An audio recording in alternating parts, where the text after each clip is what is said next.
What's going on here? Is this going to be a temporary phenomenon where Beijing looks to, quote, correct behavior it sees as influencing Chinese youth in the wrong way? Or are we now seeing a much longer term shift in profit expectations for these gaming companies? Okay, good question. A short answer is that we think that this is a temporary suspension of the game approval so that the regulator would like to see the improvement from all these game operator, game studio to comply with the earlier regulation.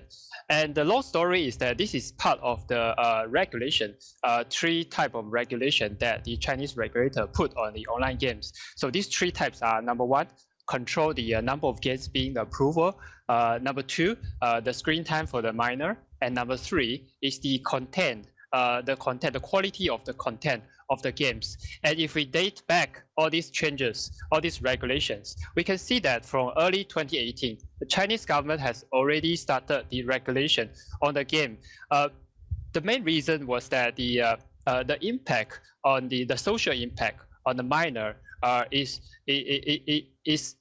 not good. It's not good at that time, and the Chinese government would like to control the screen time for the minor so that they are healthy. They're healthy in school, and we think that the current regulation will not stop. They will just continue to fine tune until the point that they feel that this game operator, game studio are developing quality games and become part of their plan of the social well-being of the Chinese society.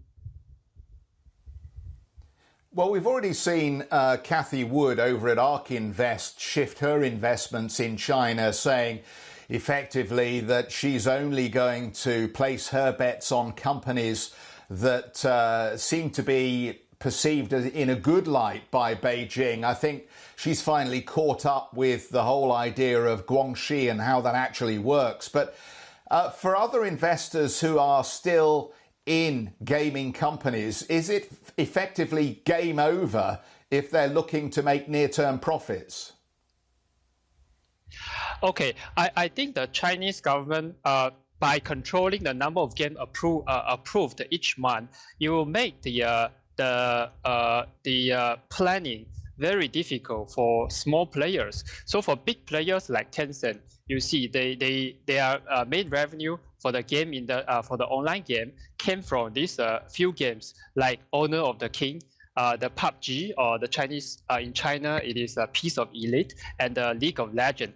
So these are the key games that contributed the majority of the revenue for the Tencent game.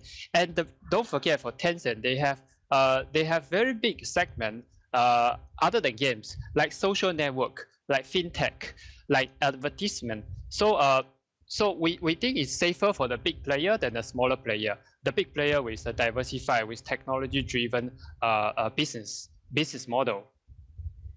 So, how do we reconcile this? And I know you don't want to talk about buy and sell recommendations and break down the individual numbers of companies, but how do we reconcile this with being an investor in this sector? I hear what you're saying, and I wrote down that the government is trying to lessen the social impact on minors as well. And that's a very noble cause in many, many ways. But for investors, whether they be Chinese or whether they be international, what does this mean now when you've got the social impact vying for attention with the lack of profitability that's allowed from some of these companies?